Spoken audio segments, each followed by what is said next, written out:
Hello అండి, అందరికీ నమస్తే, గుడ్ మార్నింగ్. నేను మీ శ్రీనివాస్ని. న్యూస్ అనాలిసిస్ వీడియోకి స్వాగతం.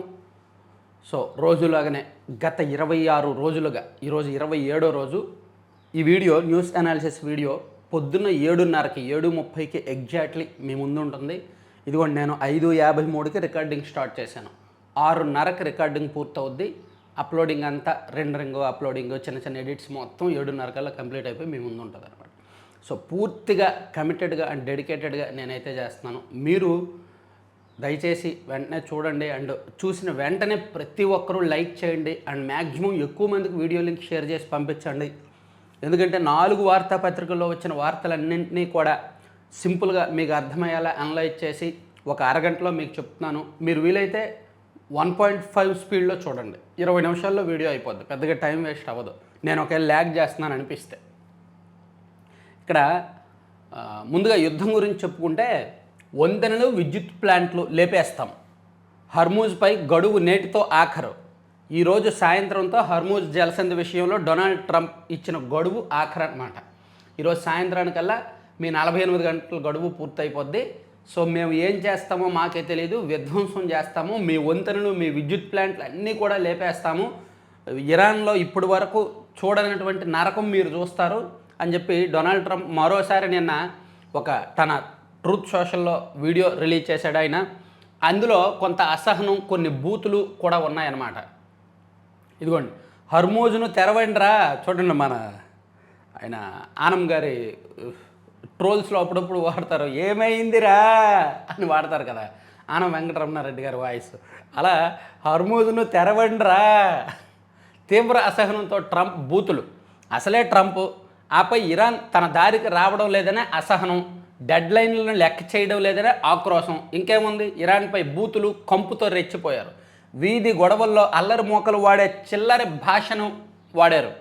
సినిమాల్లో బీప్ సౌండ్తో దాచేసే శబ్దాలను, పచ్చి బూతులను వాడారు. అది కూడా పవిత్రమైన ఈస్టర్ రోజున. ఒక దేశాధ్యక్షుడు, అందున అగ్రరాజ్యం అనే పేరున్న అమెరికా అధ్యక్షుడు ఇంత ముతక మాటలు మాట్లాడడం ప్రపంచ దేశాలను నివ్వెరపరుస్తోంది. అహంకారం అడుగడుగున పెట్టరేగిపోతే ఆ నోటి, మామూలుగానే అతనికి నోటిదోలు ఎక్కువ ట్రంప్కి, దానికి తోడు అహంకారం, దానికి అధికార మదం తోడైంది. ఇంకేముంది, ఇటువంటి మాటలే వస్తాయి. సో తీవ్ర పద్యాలంతో హర్మూజ్ జలసంధి మూసివేత తదనంతర పరిణామాలు, ఇరాన్ నుంచి వరుసగా ఎదురు దెబ్బల నేపథ్యంలో అమెరికా అధ్యక్షుడు ట్రంప్ నియంత్రణ కోల్పోయారు. ఒప్పందానికి రావాలంటూ తాను పెట్టిన గడువు ముగుస్తున్న ఇరాన్ స్పందించకపోవడంతో సహనం కోల్పోయి బూతులు లంకించుకున్నారు. అసభ్య పద్యాలంతో ట్రూత్ సోషల్లో పోస్ట్ పెట్టారు. ఒప్పందం కోసం ఇరాన్కు పెట్టిన గడువు సోమవారంతో ముగుస్తుండటంతో మంగళవారం నుంచి విద్యుత్ కేంద్రాలు, వంతెనలపై దాడులు చేస్తామన్నారు. మంగళవారం ఇరాన్లో power plant day, bridge day రెండూ ఒకేసారి జరుగుతాయి. ఎన్నడూ లేనంత స్థాయిలో ఇది ఉంటుంది. వెంటనే జలసంధిని తెరవండి, లేకపోతే నరకంలో జీవించాల్సి వస్తుంది, చూస్తూ ఉండండి అని ఆయన చాలా తీవ్ర స్థాయిలో హెచ్చరికలు జారీ చేశారు. దాన్ని ఆంధ్రజ్యోతిలో హైలైట్ చేశారు. ఇక్కడ హర్మూజ్ కాదు, నరకానికి గేట్లు తెరుస్తాం మేము అని చెప్పి ఇరాన్ ఆయనకి రిప్లై ఇచ్చింది. ట్రంప్ హెచ్చరికలకు మతి తప్పిన మూర్ఖపు వ్యాఖ్యలు.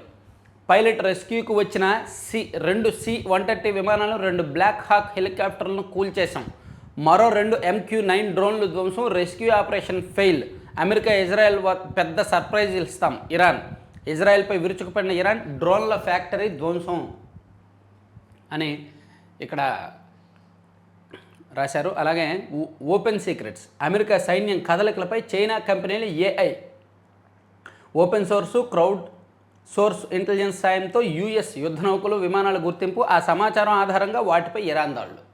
సో అమెరికా యుద్ధ నౌకలు ఎక్కడెక్కడ వస్తున్నాయి, యుద్ధ విమానాలు ఎక్కడెక్కడ ఉంటున్నాయి, వాటి కదలకేంటి, సైనికులు కదలకలేంటి, అదంతా కూడా చైనా సాయంతో ఇరాన్ గుట్టు తెలుసుకొని, చైనా ఏమో AI సాయంతో ఆ గుట్టు తెలుసుకుంటుంది, ఆ రహస్యాన్ని ఇరాన్కి ఇస్తుంది, ఇరాన్ ఏమో ఆ సమాచారం ఆధారంగా దాడులు చేస్తుంది. అందుకే వరుసగా 4 రోజుల నుంచి అమెరికా యుద్ధ విమానాలన్నీ కూడా ఇరాన్ కూల్చేస్తుందన్నమాట. అంటే పరోక్షంగా ఇట్లా ఇరాన్కి చైనా సాయం చేస్తుంది. ఆ మధ్య రష్యా ఇంటెలిజెన్స్ కూడా ఇరాన్కి సాయం చేసింది. ఇట్లా యుద్ధానికి సంబంధించిన అంశాలు ఇలా ఉంటే, మరోవైపు సీఎం చంద్రబాబు గారు నిన్న సాగునీటి సంఘాల సభ్యులతో టెలికాన్ఫరెన్స్ నిర్వహించారు. నిన్న సండే అయినా సరే ఆయనకి సండే ఉండదు, ఏముండదు, రెస్టే ఉండదు. ప్రజా ఉద్యమంగా నీటి భద్రత, జలవనరుల సంరక్షణకు 100 రోజుల ప్రత్యేక కార్యాచరణ, భూగర్భ జలమట్టాన్ని కనీసం 1.5 మీటర్లు పెంచడమే లక్ష్యం. సాగునీటి సంఘాల సభ్యులతో ముఖ్యమంత్రి చంద్రబాబు టెలికాన్ఫరెన్స్. రాష్ట్రంలోని చెరువులన్నీ నింపి భూగర్భ జలమట్టాన్ని కనీసం 1.5 మీటర్ల మేర పెంచడమే లక్ష్యంగా ముందుకెళ్లాలని అధికారులు, ప్రజాప్రతినిధులను ముఖ్యమంత్రి చంద్రబాబు ఆదేశించారు. వేసవి కంటే ముందు 6 మీటర్లు, వర్షాకాలం పూర్తయ్యే నాటికి 3 మీటర్లకు భూగర్భ జలాల మట్టం ఉండేలా చర్యలు చేపట్టాలని సూచించారు. రాష్ట్ర వ్యాప్తంగా 5,697 గ్రామాల్లో భూగర్భ జలాల ఎద్దడి ఉన్నట్టు గుర్తించామన్నారు. నీటి భద్రత సాధిస్తే ఇతర రంగాల్లో అభివృద్ధి సులభతరం అవుతుందని స్పష్టం చేశారు. సో గ్రౌండ్ వాటర్ చాలా ప్రాంతాల్లో నీటి మట్టం బాగా తగ్గిపోయింది, బాగా లోపలికి వెళ్ళిపోయింది. దాన్ని పెంచాలి అని చెప్పి వేసవికి ముందు ఒక లక్ష్యం, వేసవి తర్వాత వర్షాకాలం వచ్చే నాటికి మరో లక్ష్యం విధిస్తూ నిన్న సీఎం గారు సాగునీటి సంఘాల సభ్యులతో మీటింగ్ పెట్టారు. ఇక దాన్నే ఆంధ్రజ్యోతిలో కూడా జలమే జీవం, నీటి సంరక్షణపై 100 రోజుల ప్రణాళిక, నేటి నుంచి జూలై 14 దాకా కార్యక్రమం, సాగునీటి సంఘాలకు బాధ్యతలు, ప్రజల భాగస్వామ్యంతో నిర్వహణ, టెలికాన్ఫరెన్స్లో చంద్రబాబు దిశానిర్దేశం, నీటి సంరక్షణ బాధ్యత అందరిది, తద్వారా రాష్ట్రం అన్ని రంగాల్లో అభివృద్ధి అని ఇక్కడ చెప్పుకొచ్చారనమాట. అదొకటి రాశారు. ఇక డిటెక్టివ్ అయితేనే ఆరోగ్యం వస్తు. ఓ ఫుడ్ ప్యాకెట్ తీసుకుంటే దానిపై ఏం చూస్తాం? ధర, ఎక్స్పైరీ డేటు, మహా అయితే తయారీదారు చిరునామా, కస్టమర్ కేర్ నెంబర్లు. నిజానికి అంతకన్నా ముఖ్యమైన సమాచారం ఆ ప్యాకెట్ల పైన ఉంటుంది. దాన్ని చదువుతున్నారా? ఆరోగ్యం కావాలంటే దాన్ని చదవాల్సిందే అంటోంది జాతీయ పోషకాహార సంస్థ. బిస్కెట్స్ అయినా, చిప్స్ అయినా, మనం తినే ఏ ప్యాకేజ్డ్ ఫుడ్ అయినా సరే వాటిలో ఏం కలిసి ఉన్నాయనేది ముఖ్యం, చాలా ముఖ్యం. మధుమేహం, రక్తపోటు, ఊబకాయం పెరుగుతున్న ఈ తరుణంలో ఆహార పదార్థాల తయారీకి ఏమేమి వాడుతున్నారు? సో ప్రతి ఫుడ్ ప్యాకెట్ మీద ఇంగ్రీడియంట్స్ ఉంటుంది కదా, సో అది చదవాలి, అది చదివి తీసుకోవాలి. సో ప్రతి ఒక్కరు స్మార్ట్ ఫుడ్ షాపర్స్గా ఉండాలని సూచించారు. దీనికోసం జాతీయ పోషకాహార సంస్థ డిటెక్టివ్స్ క్లబ్ పేరుతో ఒక బుక్లెట్ కూడా తీసుకొచ్చిందంటండి. లేబుల్పై మొదటి వరుసలో ఉన్న పదార్థం ఆ ఆహారంలో అత్యధికంగా ఉందని అర్థం. చక్కెర, కొవ్వు, ఉప్పు, మైదా వంటివి మొదటి వరుసలో ఉంటే అలాంటి ఆహారానికి దూరంగా ఉండటం మంచిది. చక్కెర, కొవ్వు, ఉప్పు, మైదా ఇవన్నీ కూడా చూడండి 5 వైట్స్ శరీరానికి మంచిది కాదు అంటారు కదా. పంచదార, మైదా అండ్ ఉప్పు అండ్ అందులో పెరుగు కూడా ఉంది. సో ఇట్లాంటివన్నీ అది రాశారు ఒక హాఫ్ బీట్ వార్త. తర్వాత ఒకవైపు ఎండలు, మరోవైపు వర్షాలు. రానున్న 2 రోజుల్లో రాష్ట్రంలో భిన్న వాతావరణ పరిస్థితులు నెలకొనున్నాయి. కొన్ని జిల్లాల్లో తీవ్ర ఎండలు, మరికొన్ని చోట్ల పిడుగులతో కూడిన వర్షాలు పడే అవకాశం ఉంది. దక్షిణ కోస్తాంధ్ర, పశ్చిమ మధ్య బంగాళాఖాతం మీదుగా ఉపరితల ఆవర్తనం కొనసాగుతుండగా రాయలసీమ పరిసర ప్రాంతాలపై మరో ఉపరితల ఆవర్తనం విస్తరించి ఉంది. వీటి ప్రభావంతో సోమ, మంగళవారాల్లో అక్కడక్కడ వర్షాలు కురుస్తాయి. దాంతోపాటు ఎండలు కూడా బీభత్సంగానే ఉంటాయని రాశారు. ఇక షుకూర్ పరిచయం అయ్యాకే జిహాదీ భావజాలాలు తీవ్రం. పాకిస్తాన్ నుంచి ఆయుధాలు, పేలుడు పదార్థాలు తెప్పిస్తామని మాటిచ్చాడు. అతని ఆదేశాలతోనే ఐసిస్ కార్యకలాపాల వ్యాప్తికి ప్రయత్నించాం. విజయవాడ ఉగ్రమూలాల కేసు నిందితుడు వెల్లడి, ముగిసిన 5 రోజుల కస్టడీ. సో మనకు తెలుసు కదా, విజయవాడలో ఉగ్రమూలాలతో లింకులుండి సోషల్ మీడియాలో ఉగ్రవాద భావజాలాన్ని పెంపొందిస్తూ ఒక గ్రూపుని ఏర్పాటు చేసుకున్న 2 వ్యక్తుల్ని పోలీసులు 10 రోజుల కిందట అరెస్ట్ చేశారు కదా. వాళ్ళని 5 రోజుల పాటు కస్టడీలోకి తీసుకొని వాళ్ళని విచారిస్తే దేశవ్యాప్తంగా వాళ్ళ నెట్వర్క్ ఎలా ఉంది, పాకిస్తాన్లో ఉగ్రవాదులతో లింకులు ఏ విధంగా ఉన్నాయి, మన దేశాన్ని ఇస్లామిక్గా మార్చాలని వాళ్ళు ఏ విధంగా కుట్ర చేశారో అదంతా కూడా కస్టడీలో బయటకు వచ్చింది.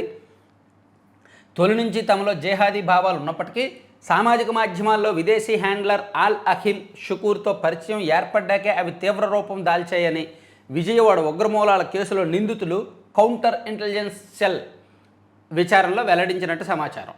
అతని ఆదేశాలతోనే నిషేధిత ఉగ్రవాద సంస్థ ఐసిస్ కార్యకలాపాలను భారత్లో వ్యాప్తి చేయడానికి, జిహాద్ కోసం ఆత్మాహుతి దాడులకు పాల్పడేలా యువతకు ప్రేరేపించడానికి పూనుకున్నామని చెప్పినట్టు తెలిసింది.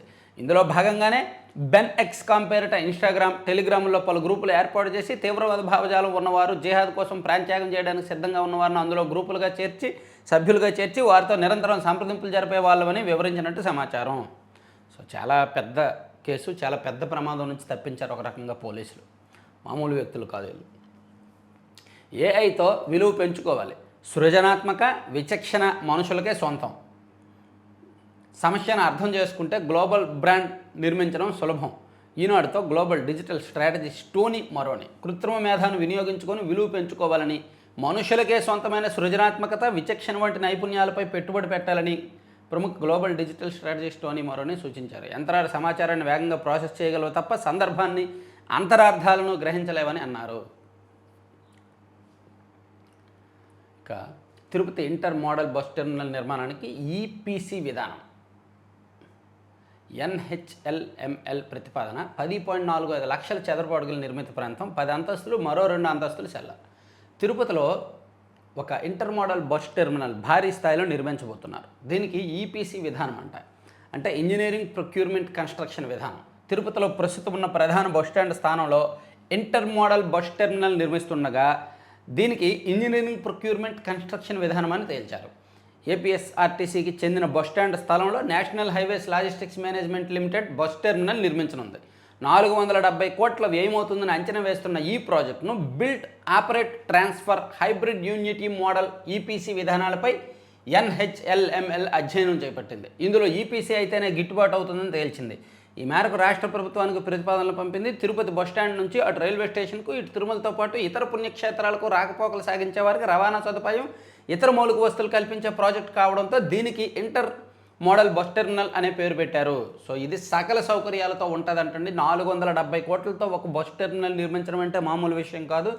దాని నమూనా ఇది. దీనిలో సకల సౌకర్యాలు ఉంటాయి, 10 అంతస్తులు ఉంటుంది అని చెప్తున్నారు. ఎక్కడ కూడా 10 అంతస్తుల్లో ఒక బస్ టెర్మినల్ లేదు. సో ఇది భారీ స్థాయిలో నిర్మించబోతున్నారనమాట. ఇక ఎల్పీజీఏ డిప్యూటీ కమాండర్ లొంగుబాటు, తెలంగాణ పోలీసులు చెంతకు చేరిన 30 మంది మావోయిస్టులు, 40 నుంచి 50 ఆయుధాల అప్పగింత నేడో రేపు అధికారిక ప్రకటన. తెలంగాణ పోలీసులు ఎదుట మావోయిస్టులు లొంగుబాట్ల పరంపర కొనసాగుతోంది. కొద్ది రోజుల క్రితమే 15 మంది మావోయిస్టులు అజ్ఞాతం వేడి పోలీసుల అధీనంలోకి రాగా తాజాగా మరో 15 మంది వరకు ఆయుధాలను వీడారంట. ఇక మొదటి పేజీ కంటిన్యూస్ ఇవన్నీ. ఎన్టీఆర్ పేరుతో ఫిల్మ్ స్టూడియో ఏర్పాటు చేయాలి. ఏపీఎఫ్సిసి నూతన అధ్యక్షుడు అంబటి మధుమోహన్ కృష్ణ విజ్ఞప్తి. ఉన్నత విద్యా కోర్సుల్లో ఫీజులపై అనిశ్చితి, ఖరారు చేయాల్సిన ఎన్హెచ్ఆర్ఎంసీలో సభ్యులు ఖాళీ, దాని స్థానంలో ఏఎఫ్ఆర్సీ పునరుద్ధరణ, ప్రకటనలతోనే సరి, ప్రవేశాలపై ప్రభావం, తల్లిదండ్రుల అయోమయం. ఉన్నత విద్యా సంస్థల్లో కోర్సులకు ఫీజులు నిర్ణయించే ఉన్నత విద్యా నియంత్రణ పర్యవేక్షణ కమిషన్ కొనసాగించడమా మార్చడమా అన్న దానిపై స్పష్టత లేకపోవడంతో ఫీజులు వాళ్ళే నిర్ణయించాలి, అందులోనేమో సభ్యులు లేరు కాబట్టి ఫీజులు ఎంత అనే ఒక అనిశ్చితి కొనసాగుతుందన్నమాట. దాన్ని ఒక వార్తగా రాశారు. తర్వాత జ్ఞానభూమికి స్కోచ్ అవార్డు రావడంపై సీఎం అభినందన. సాంఘిక సంక్షేమ శాఖ అమలు చేస్తున్న జ్ఞానభూమి వెబ్సైట్కు ప్రతిష్టాత్మక స్కోచ్ అవార్డు రావడంపై ముఖ్యమంత్రి చంద్రబాబు హర్షం వ్యక్తం చేశారు. 4 గంటలు 17 ప్రశ్నలు. రఘురామ కేసులో విచారణకు హాజరైన సునీల్ నాయక్. సో రఘురామ కేసులో సునీల్ నాయక్ విచారణ ఇంకా కొనసాగుతోంది. ఎవరి ఆదేశాలతో రఘురామను అరెస్ట్ చేశారు? రాజద్రోహం కేసు ఎవరు పెట్టమన్నారు? గుండె ఆపరేషన్ చేయించుకున్న వ్యక్తిని 400 కిలోమీటర్ల కారులో ఎలా తీసుకొచ్చారు? ఆయన వ్యాఖ్యలను అన్ని ఛానల్స్లో ప్రసారం చేసిన ఏబిఎన్ ఆంధ్రజ్యోతి పైన కేసు పెట్టడం కుట్ర కాదా? ఐపీఎస్ సునీల్ నాయక్పై ఎస్పీ దామోదర్ ప్రశ్నల వర్షం, సమాధానాలు చెప్పకుండా నీళ్లు నమిలిన వైనం. విజయనగరంలో విచారణ. సో ఒక ఐపీఎస్ అధికారిని మరో ఐపీఎస్ అధికారి విచారిస్తున్నాడు. సో 17 ప్రశ్నలు వేస్తే దేనికి కూడా సరిగ్గా సమాధానం చెప్పకుండా తప్పించుకున్నాడంట సునీల్ నాయక్. సో రఘురామ్ గారి కేసులో విచారణ కొనసాగుతూనే ఉంది. మరోవైపు రఘురామ్ గారు తన నియోజకవర్గంలో ఒక కాంట్రవర్సీ, వివాదాస్పద అంశానికి తెరలేపారు. అది వివాదం పెరుగుతూనే ఉంది. ఆ 5 గ్రామాలను తెలంగాణలో కలపాలి. అమిత్ షాకు తెలంగాణ మంత్రి తుమ్మల లేఖ. రాష్ట్ర విభజన చట్టాన్ని అనుసరించి ఆంధ్రప్రదేశ్లో విలీనం చేసిన 5 గ్రామాలను తిరిగి తెలంగాణలో కలపాలని ఆ రాష్ట్ర మంత్రి తుమ్మల నాగేశ్వరరావు కేంద్ర హోంశాఖ మంత్రి అమిత్ షాను కోరారు. ఇక గ్యాస్ సిలిండర్ల డెలివరీ వేగవంతం. జూలై లేదా ఆగస్టులో భోగాపురం విమానాశ్రయం ప్రారంభం. మంత్రి బీసీ జనార్దన్ రెడ్డి వెల్లడి. జగన్ మావిగన్ వ్యాఖ్యలపై ప్రజలు నవ్వుకుంటున్నారు. మంత్రి కొలుసు పార్థసారథి. మావిగన్ అంటూ వైకాపా అధినేత జగన్ చేస్తున్న వ్యాఖ్యలు చూసి ప్రజలు నవ్వుకుంటున్నారని గృహ నిర్మాణ శాఖ మంత్రి కొలుసు పార్థసారథి ఎద్దేవా చేశారు. కొలుసు పార్థసారథి గారికి సంబంధించి ఒక ఆసక్తికర అంశాలు కొన్ని బయటకు వచ్చాయి. నూజివీడు నియోజకవర్గంలో మనం ఈ నెల నుంచి మ్యాగజైన్లో ప్రతి నెల కూడా మంత్రుల పనితీరు మీద నివేదికలు ఇస్తాం. దానిలో భాగంగా ఈ మంత్రి గారి పనితీరు మీద నూజివీడు నియోజకవర్గంలో మన టీం ఒక 10 రోజులు పరిశీలించారు. విడతల వారీగా చాలా దారుణాలు ఉన్నాయి. సో అదంతా ఈ నెల మ్యాగజైన్లో మనం ఇస్తాము. అంటే ఆయన నూజివీడులో మళ్ళీ పోటీ చేసే ఉద్దేశంలో లేరు, అందుకు ఇష్టం వచ్చినట్టు చేస్తున్నారు. ఇక అమరావతికి అడుగడుగున కేంద్రం అండ, భాజపా రాష్ట్ర అధ్యక్షుడు Madhav. Deputy CM sir thank you. 5వ శ్రేణి పంచాయతీ కార్యదర్శుల కృతజ్ఞత సభ. ఉప ముఖ్యమంత్రి పవన్ కళ్యాణ్ నేతృత్వంలో పంచాయతీరాజ్ శాఖ చేపట్టిన పెను మార్పులు ఉద్యోగుల హృదయాలను ఆనందాలు నింపాయని 2వ జోన్ పరిధిలో 5వ శ్రేణి పంచాయతీ కార్యదర్శులు అన్నారు. ఇక న్యాయ వ్యవస్థకు మౌలిక సౌకర్యాలు అత్యవసరం, అవి ఐచ్ఛికం కాదు. CJ justice Suryakant. Telangana high court zone 2 భవన నిర్మాణాలకు శంకుస్థాపన. పిడుగుపాటు తల్లి కుమార్తెల దుర్మరణం. 28,000 కోట్లతో కాలువలు, 14,000 కోట్లతో తాగునీటి ప్రాజెక్టులు. పురపాలక శాఖ మంత్రి నారాయణ గారంట. సో రాష్ట్ర వ్యాప్తంగా పట్టణ ప్రాంతాల్లో మౌలిక సదుపాయాల కల్పనకు చర్యలు చేపడుతున్నామని. ఏంటి అమరావతి శాఖ మంత్రి గారు విజయనగరం, పార్వతీపురం అటు కూడా తిరుగుతారా?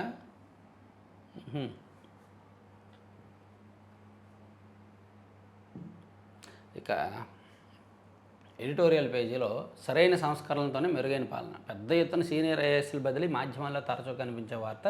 నీటిపారుదల శాఖ సారథ్యం వస్తున్న ఐఏఎస్ అధికారిని ఆరోగ్య శాఖ బదిలీ చేస్తారు. రెవెన్యూ శాఖలో ఏడాది కాలం పనిచేసిన మరొకరిని ఆర్థిక శాఖ పంపుతారు. అలాంటి సందర్భాల్లో అసలు ఆయా అధికారులకు తాము నిర్వహించబోయే శాఖలకు సంబంధించి విద్యార్హతలు, నైపుణ్యాలు, అనుభవం ఏమైనా ఉన్నాయా అనే ప్రశ్న తలెత్తుంది. ఎగ్జాక్ట్లీ మంచి ఎడిటోరియల్ రాశారు. ఇప్పుడు మనకి మంత్రులు, హెచ్ఓడీలు శాఖలు మారినప్పుడు మంత్రులను కాసేపు పక్కన పెడితే ఐఏఎస్ అధికారులకు ఆ శాఖ మీద ఎంతవరకు పట్టుంది, ఆ శాఖ మీద ఏమైనా చెయ్యగలరా, ఏమైనా ఐడియాలజీ ఉందా, ఏమైనా కాన్సెప్ట్లు ఉన్నాయా అనేది చూడడం ముఖ్యం. దాని మీద అవగాహన లేకుండా వాళ్ళు వెళ్ళి దాని మీద అవగాహన తెచ్చుకునేలోగా బదిలీ జరిగిపోతుంది అనమాట. దానివల్ల కొంత నష్టపోతుంది అన్నట్టు రాసుకొచ్చారు. ఇక ఏటా తప్పని విత్తన గండాలు, దాని మీద ఎడిటోరియల్ ఒకటి రాశారు. ఇక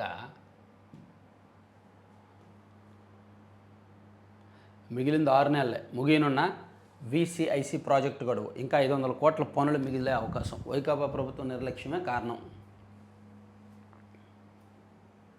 విశాఖపట్నం, చెన్నై పారిశ్రామిక కారిడార్లో నిర్దేశిత గడువు తర్వాత మిగిలే పనులు మరో పథకం కింద లేదా సొంత నిధులతో పూర్తి చేయాలని ప్రభుత్వం నిర్ణయించింది. పారిశ్రామిక పార్కుల్లో మౌలిక సదుపాయాలు కల్పించేందుకు 2,958 కోట్లతో పనులు ప్రతిపాదించింది. ప్రాజెక్టు అమలుకు అవసరమైన నిధుల్లో 78.5% ఏడీబీ బ్యాంకు రుణంగా అందిస్తోంది. మిగిలిన 21.5% రాష్ట్ర ప్రభుత్వం భరించాలి. రాష్ట్ర ప్రభుత్వం ఏడీబీ మధ్య ఒప్పందం ప్రకారం 2026 సెప్టెంబర్తో ప్రాజెక్టు గడువు ముగియబోతోంది. ఈలోపు పనులు పూర్తి చేయాలి, కానీ అవి సాధ్యమయ్యే అవకాశం లేదనమాట. ఇక విద్యుత్ సంస్థలకు సైబర్ భద్రత, 19 కోట్లతో సైబర్ సెక్యూరిటీ ఆపరేషన్ సెంటర్. విలువైన పరికరాలు దెబ్బతినకుండా ముందస్తు చర్యలు. బాబు జగజీవన్ రామ్ జయంతి నిన్న. ఇక అమరావతికి చట్టబద్ధతపై మెల్బోర్న్లో సంబరాలు. వావ్. గోదావరి పుష్కరాలకు ఏఐతో పర్యవేక్షణ, డీజీపీ హరీష్ కుమార్ గుప్తా. సరే, ఇది పక్కన పెడితే మనం ఈ సాక్షికి వెళ్దాం. సాక్షిలో రాజధానిని కేంద్రీకరిస్తే ఇతర ప్రాంతాల అభివృద్ధికి నష్టం. ఎందుకు నష్టం? ఎందుకు నష్టం? ఆల్రెడీ అనకాపల్లిలో ఆర్సిలర్ మిత్తల్ వస్తుంది, అవునా? ఉత్తరాంధ్రలో భోగాపురం విమానాశ్రయం ఉంది. మన సౌత్ ఇండియాలోనే వన్ ఆఫ్ ది బెస్ట్ విమానాశ్రయం అది. అండ్ మన ఆంధ్రప్రదేశ్లో అదే పెద్దది అండ్ బెస్ట్. మరి ఆ ప్రాంతం అభివృద్ధి చెందినట్టేగా. ఆర్సిలర్ మిత్తల్ వస్తుంది, పెద్ద పెద్ద ప్రాజెక్టులు ఉన్నాయి, ఇప్పుడు ఎయిర్పోర్ట్ వస్తుంది, అండ్ మూలపేట పోర్ట్. అంటే ఉత్తరాంధ్ర ప్రాంతం అభివృద్ధి చెందినట్టేగా. మరోవైపు రాయలసీమలో ఆల్రెడీ కొన్ని పెద్ద పరిశ్రమలు, కియా లాంటి పరిశ్రమలు ఉన్నాయి, అండ్ అక్కడ కూడా కొన్ని పారిశ్రామిక కారిడార్లు వస్తున్నాయి కదా. సో అది అభివృద్ధి చెందినట్టేగా. సో ఒకే చోట అభివృద్ధి ఎందుకు కేంద్రీకృతం అవుద్ది? అమరావతి మాత్రమే అభివృద్ధి చేస్తామని ఏమైనా ప్రభుత్వం చెప్తుందా? ఆల్రెడీ ఉత్తరాంధ్రలోను, రాయలసీమలోను కూడా ప్రాజెక్టులు వస్తున్నాయి కదా. కానీ ఇక్కడ ఏదో రెచ్చగొట్టే వార్తలు రాశారు. నాడే తేల్చి చెప్పిన రిటైర్డ్ ఐఏఎస్ శివరామకృష్ణన్ కమిటీ, ఏపీకి ఒకే పెద్ద రాజధాని నగరం ఏర్పాటు ఆచరణయోగ్యం కాదు, ఒకే సూపర్ సిటీ కోసం అన్వేషణ అవసరం లేదు, రోజుకు ఒక పిచ్చి వార్త రాస్తారు. రాజధాని మీద ఎలాగైనా విషయం చిమ్మాలి, రాజధాని విషయంలో ఒక అభద్రత కల్పించాలి అనేది వైసీపీ అండ్ సాక్షి లక్ష్యం. అందుకని రాజధాని ఒకే చోట వద్దు అని చెప్పి. మరి మావిగన్ ఒకే చోట కాదా? మరి జగన్మోహన్ రెడ్డి గారు చెప్పిన మచిలీపట్నం, గుంటూరు, విజయవాడ కలిపి రాజధాని అంటే అవన్నీ ఒకే చోట కదా, అదేమి వికేంద్రీకరణ కాదు కదా. మరి ఇప్పుడు ఒకే చోట వద్దని చెప్పి జగన్మోహన్ రెడ్డి గారికి కౌంటర్ రాశారేంటి వీళ్ళు? రోజుకో పిచ్చి వార్త రాజధాని విషయంలో, పనికిమాలిన. ఏమనకూడదు కానీ నాకు కూడా డొనాల్డ్ ట్రంప్ లాగా బూతులు తిట్టినప్పుడు అప్పుడప్పుడు ఇలాంటి వార్తలు, రాజధాని విషయంలో ఇలాంటి వార్తలు చూసినప్పుడు. ఇక చంద్రబాబు కళ్ళ బిల్లు కబుర్లో ఆరోగ్యశ్రీకి ధనగండం.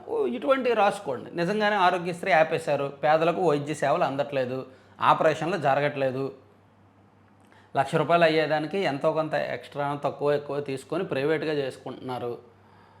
ఆశ నిరాశల మధ్య పేద రోగుల ఆందోళన, 5వ రోజు స్తంభించిన ఓపీ అత్యవసర వైద్య సేవలు, వెనక్కి తగ్గని నెట్వర్క్ ఆసుపత్రుల యాజమాన్యాలు, హామీలు తప్ప 3,000 కోట్లకు పైగా చెల్లించిన సర్కారు, 6 నెలల్లో రెండోసారి ఏపీ స్పెషాలిటీ హాస్పిటల్స్ అసోసియేషన్ సమ్మె, ఇప్పటికే చర్చలు విఫలం, నేడు మరోమారు సర్కారుతో సంప్రదింపులు, అప్పో సప్పో చేసి వైద్యం చేయించుకుంటున్న రోగులు, ఆర్థికంగా చితికిపోతున్న రెక్కాడితే కానీ డొక్కాడిన కుటుంబాలు. నిజమే, ఆరోగ్యశ్రీ ఆపేసిన మాట వాస్తవం, వైద్య సేవలు పెద్ద పెద్ద ఆపరేషన్లు జరగని మాట కూడా వాస్తవం.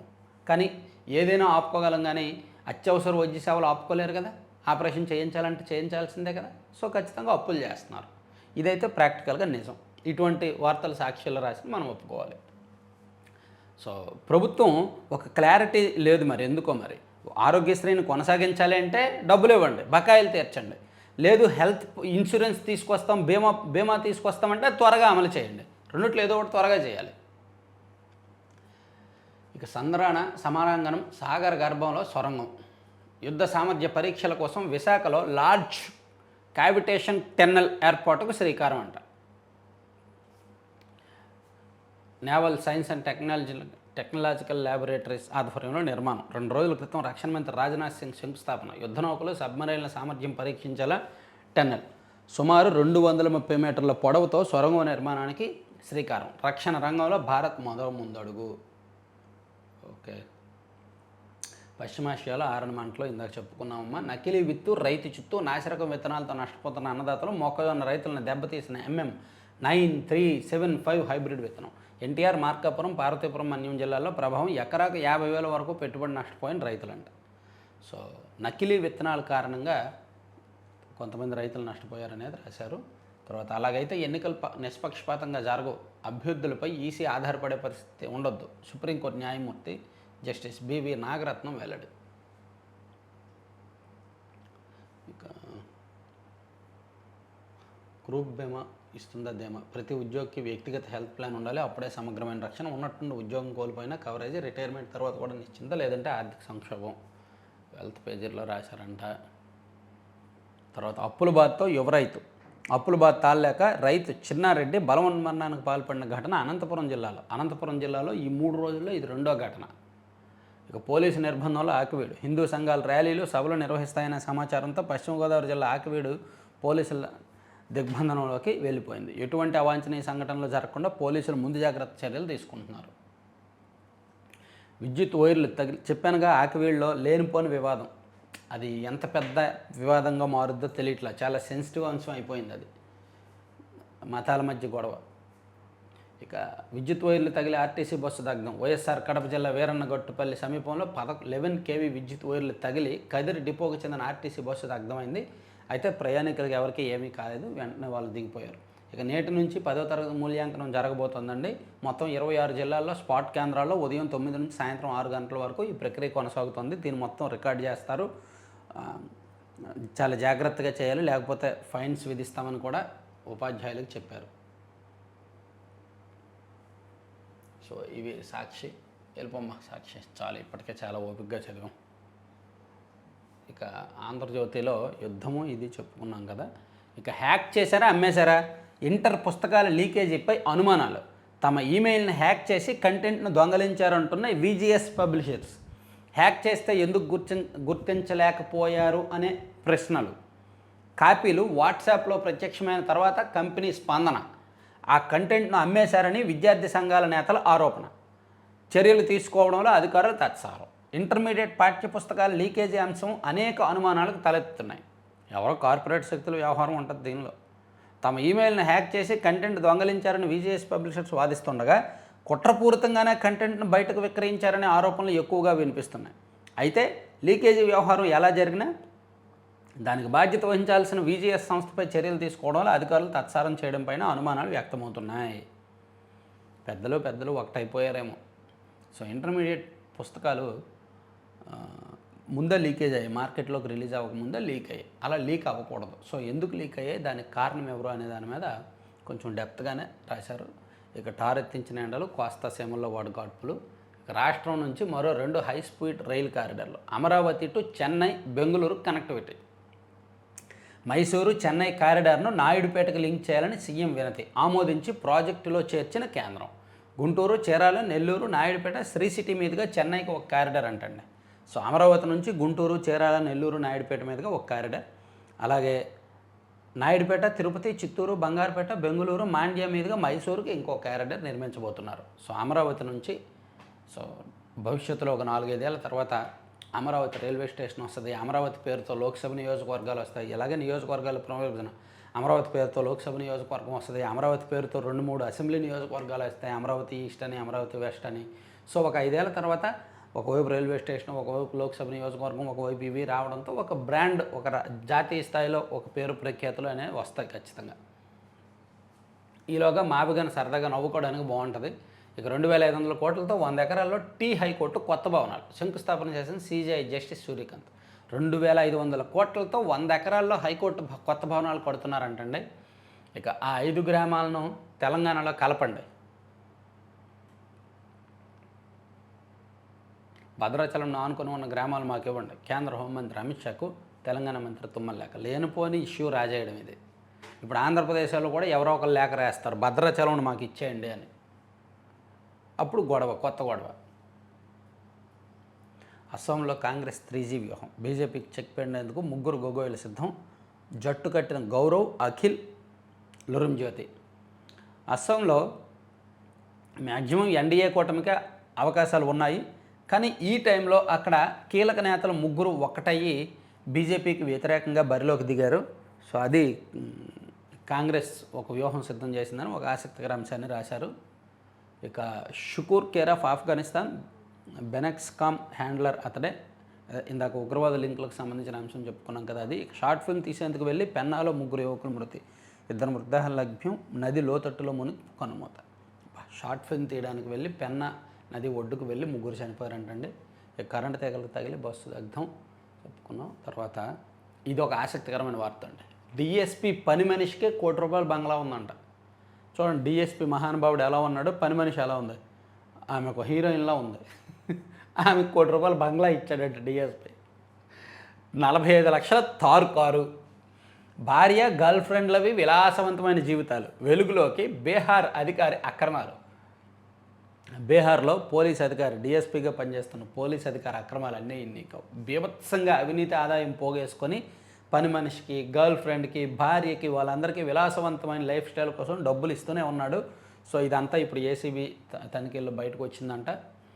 సో దాని మీద ఒక పెద్ద వార్త ఆంధ్రజ్యోతిలో రాశారు.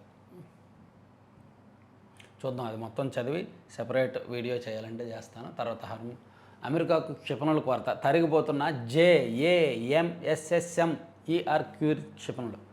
అరే పాపం ఇరాన్లో క్షిపణులు అయిపోయినాయి, వాళ్ళకి దాడి చేయడానికి ఏమీ లేవు అని వార్తలు వస్తే ఇప్పుడు అమెరికాకే కొరత ఉందంట.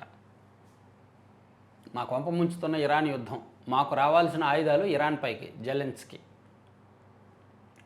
హర్మూజ్ దాటిన భారత్ చమురు నౌక గ్రీన్ ఆశ. వంట గ్యాస్ ట్యాంకర్లతో కూడిన భారత్కు చెందిన గ్రీన్ ఆశ నౌక పశ్చిమాసియాలోని కీలక హర్మూజ్ జలసంధిని విజయవంతంగా దాటింది. సో 9వ నౌక, యుద్ధం మొదలైన తర్వాత ఇది 9వ నౌక అనమాట, భారత నౌక. సో ఈ ప్రపంచంలో ఏ దేశాల నౌకలో అంత ఈజీగా అంత సంఖ్యలో దాటట్లేదు ఆ జలసంధిని, కానీ భారత్ మాత్రం ఈజీగానే దాటుతుంది. ఇక మంటల్లో గల్ఫ్ దేశాలు, కువైట్, బహ్రెయిన్, UAEలో చమురు వ్యవస్థలపై ఇరాన్ దాడులు. ఒక్క ఫైటర్ కోసం కదిలొచ్చిన మిలిటరీ. ఇరాన్ భూభాగంలో చిక్కుకుపోయిన అమెరికా వైమానిక దళం ఎయిర్మెన్ కోసం ఆ దేశ అసాధారణ ఆపరేషన్ నిర్వహించింది. అద్భుతం అని అమెరికా అధ్యక్షుడు ట్రంప్ అభివర్ణించిన ఈ ఆపరేషన్లో పదుల సంఖ్యలో వివిధ రకాల యుద్ధ విమానాలు, హెలికాప్టర్లతో పాటు సుశిక్షితులైన 100 మంది అమెరికా సైనికులు పాల్గొన్నారు. తమ ఎయిర్మెన్ను శత్రువు చేతికి చిక్కకుండా రక్షించుకున్నామని, అతడు కోలుకుంటున్నాడని ట్రంప్ ఆదివారం ప్రకటించారు. చాలా కదా. ఒక్క పైలట్ కూడా ఇరాన్ కంట్రోల్లోకి వెళ్ళకూడదు, ఇరాన్ నిర్బంధించకూడదని చెప్పి అమెరికా ఒక ఆపరేషన్ చేపట్టి 100 మంది దిగి, ఇరాన్లో దిగి ఆ పైలట్ని రక్షించి అమెరికాకు తీసుకువెళ్ళారంట. సో అందుకే ఒక్క ఫైటర్ కోసం కదిలొచ్చిన మిలిటరీ అని రాశారు. ఇక ఓపెన్ సీక్రెట్స్, అమెరికా సైన్యం కదలికలపై చైనా కంపెనీల నిఘా అనేది కూడా ఇవన్నీ ఇచ్చారండి. ఇవి ఆంధ్రజ్యోతిలో అంశాలు పక్కన పెట్టేయచ్చు. ఆంధ్రప్రభలో మిర్చి యార్డుకు ఐపీఎల్ ఘాటు, వ్యాపారుల చేతివాటంతో రైతులు లబోదిబో, నమ్మించి కోట్లతో ఉడాయింపంట. కోట్లకు పడగలెత్తుతున్న వ్యాపారులు ప్రతి సీజన్లో యార్డులో కోట్లలో దివాలా. అరే కొనేసి డబ్బులు ఇవ్వకుండా వెళ్ళిపోతున్నారంట, ఐపీ పెడుతున్నారు. చాలా ఇది మిర్చి యార్డ్ చైర్మన్ ఆయన చూసుకోవాలి. ఇది ఇక జల సంరక్షణ 100 రోజుల యాక్షన్ ప్లాను ఓకే. బ్యాలెన్స్ కోల్పోయి అమెరికా అధ్యక్షుడు ట్రంప్ బూతుల దాడి. సో ఇక హర్మోజులో నావికుల ఆకలి కేకలు, సహాయం కోసం ఆర్తనాదాలు. పాపం ఇక విలీనం చేయరు, ఎన్నికలు నిర్వహించరు. రాష్ట్రంలో 21 మున్సిపాలిటీలకు 3 కార్పొరేషన్లకు ఎన్నికలు లేవు. 7 నగర పంచాయతీలది అదే పరిస్థితి. ఓకే. బెంగాల్ కూతురుగా జనంలోకి దీది, మరోసారి పట్టుకు వ్యూహాలు. స్థానిక అంశాలతో దూసుకెళ్తున్న మమత, క్షేత్రస్థాయిలో కమలం మమ్మర ప్రచారం, గట్టి పోటీతో కమల్నాథుల ధీమా, తృణమూల్ భాజపాల మధ్య ప్రధాన పోటీ, ఉత్కంఠగా సాగుతున్న బంగ్లా సమరం. ఎస్, అమరావతికి కేంద్రం అండ మాధవ్. సో ఇవన్నీ ఆంధ్రప్రభలో ఇచ్చారు. ఇది కూడా పక్కకి వెళ్తే ఈనాడులో ఒక్కసారి నేషనల్ అంశాలు చూసుకుంటే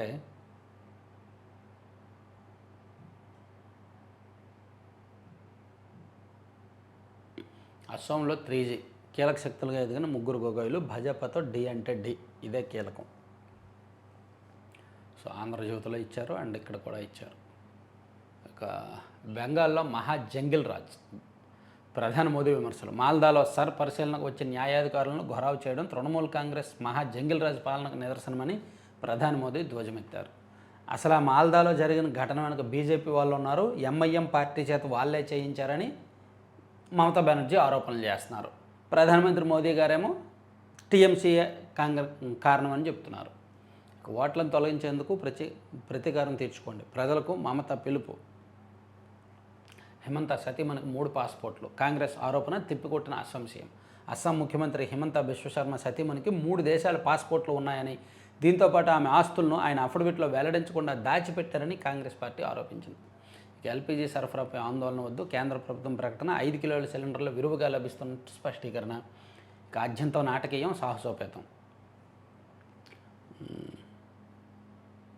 ఇంటర్నెట్ చీకట్లలో ఇరాన్ 864 గంటలుగా ఇంటర్నెట్ లేదంట ఇరాన్లో. 864 గంటల నుంచి సుమారు 36 రోజుల నుంచి ఇంటర్నెట్ లేదు, యుద్ధం మొదలైనప్పటి నుంచి. సో ఇవండి 4 పత్రికల్లో వచ్చిన వార్తాంశాలు. చివరి వరకు చూసిన ప్రతి ఒక్కరికి ధన్యవాదాలు. సో లైక్ చేయండి, షేర్ చేయండి. Thank you very much.